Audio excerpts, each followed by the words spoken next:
Sa buhay, lahat ng bagay may dahilan kung bakit na tayo patuloy pa rin lumalang.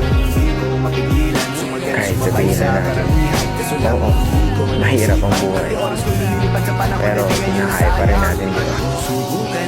Basta huwag ka lang magreklamo. Tuloy mo lang. Ituloy mo lang ng ituloy. Hindi mo mamalayan. Nalagpasan mo na pala. Pinapapagod ka. Pahinga ka lang. Tapos gawin mo ulit. Harapin mo ulit ng mag-isa.